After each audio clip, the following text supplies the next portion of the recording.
Well, New Hampshire has spoken, and tonight the Republican race for president boils down to one question. Can anyone stop Mitt Romney? Romney won New Hampshire commandingly, about 40% of the vote. And the former Massachusetts governor demonstrated resilience and staying power after a week of fierce attacks from his opponents, aimed partly at his record at Bain Capital. That's the Massachusetts investment firm he ran for 15 years. So, what does New Hampshire mean?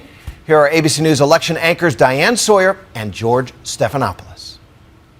That's right, Terry. What a win it was tonight for Governor Mitt Romney. But we should point out who came in second and third in this race, because they poured it on in New Hampshire. The candidates all did. And behind Mitt Romney was Congressman Ron Paul.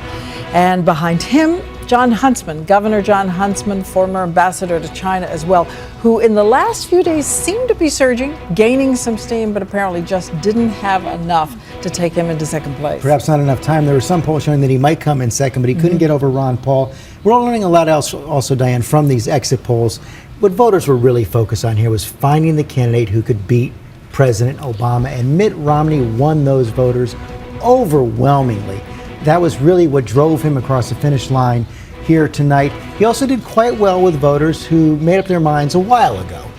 Did even better than his vote total here. He did take some hits. We've all been covering it for the last couple of days, over this last weekend, over his tenure at Bain Capital, over those comments he made on Monday saying he liked being able to fire people. Of course, he was talking about insurance companies, but everyone pounced on it, Republicans and Democrats, and that cost him a little bit, showing his vote started to splinter a little bit over those last couple of days. One other important point, independents really came out heavily. That's in right. New Hampshire. And again, depending which kind of independent they are and who they would be inclined to vote for in a general election, you know, the White House is going to be watching that independent vote.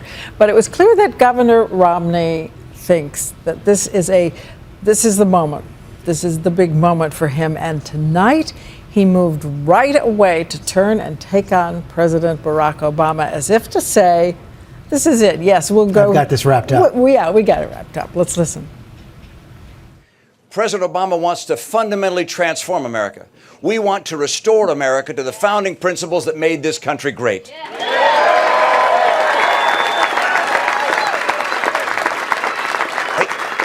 He wants to turn America into a European-style social welfare state.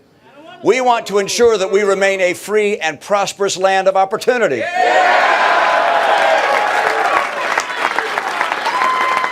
This president takes his inspiration from the capitals of Europe.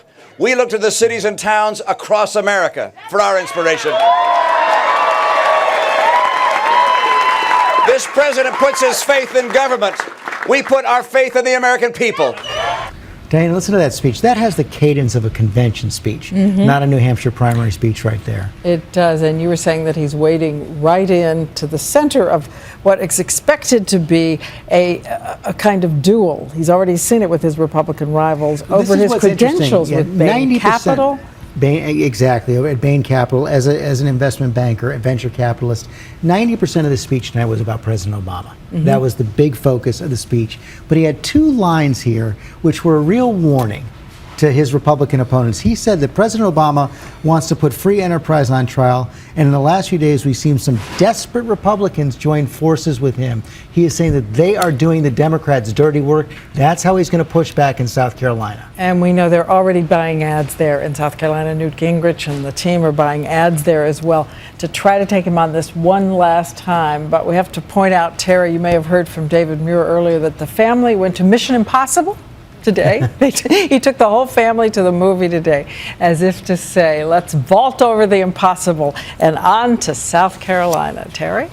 On to South Carolina, Diane, with a great big target on him, on to South Carolina. Thanks to Diane and George. We want to turn now to ABC News anchor David Muir. He's live at the New Hampshire headquarters of the Romney campaign.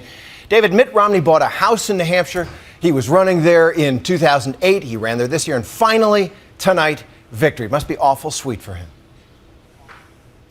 So sweet, Terry. Make no mistake about it. This was a huge night for the Romney campaign. And in fact, they needed this night.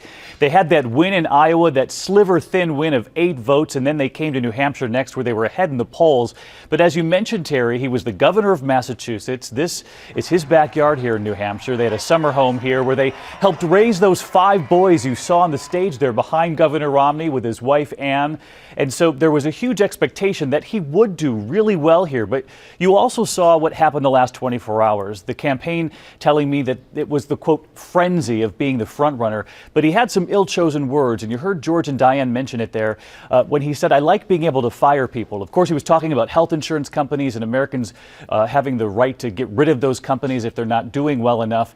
But there were big questions about whether or not that would eat into his win here in New Hampshire, and even more importantly, South Carolina next, which is more of a blue-collar state, and where there are serious questions about the jobless numbers there. But he was able to win New Hampshire, and they are fueled tonight, taking Iowa, New Hampshire with them to South Carolina. They believe they're onto something here. They're going to even stop in Florida sometime this week, too. David, I believe they have not heard the last of Mitt Romney's "I like to fire people" line. Thanks very much, David Muir, there with the Romney campaign. Let's go to Jake Tapper.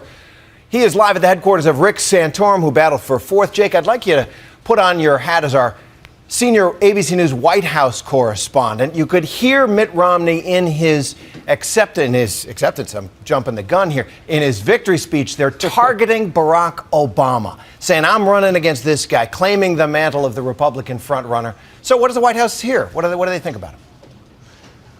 Well, first of all, Mitt Romney, for months now, has been running a general election campaign quite often. You hear him say things in his remarks that are almost directly aimed at those independents, moderates, liberal Republicans who voted for Obama, who are having misgivings about it. You heard him say in his speech tonight, 4 years ago, Obama came to New Hampshire, a state he won quite handily, as you know, Terry, to bring people together, change the broken system in Washington, improve the nation, days of lofty promises and a hopeful candidate, and now we're facing a disappointing record and a failed president. He is giving permission to those New Hampshireites who voted for Obama to vote for him, while also thinking Obama was a good guy, forgiving themselves for having voted. So it's a general election message, and it's very interesting. The Obama campaign has been focused on Romney from the very beginning, thinking he's the only one that has the money, the infrastructure, and network that could become the nominee, and they've been focused on him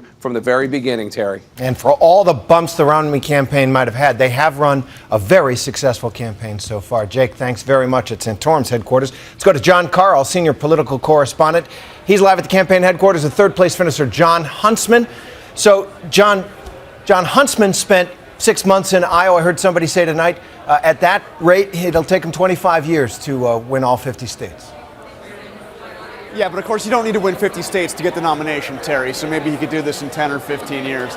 But seriously, he was only at 7% in the polls just 3 days ago in about 5th place. They think they have the momentum. They are carrying this campaign to South Carolina, and that is something that could pose a threat for Mitt Romney, because any votes he gets down in South Carolina likely come from Romney. The other story here tonight, Terry, was Ron Paul. Nearly 25% of the vote. He is accumulating delegates, and remember, his is about a movement. He's trying to change the Republican Party, and he's going to have delegates going along the way, state to state. You have not heard the last from Ron Paul.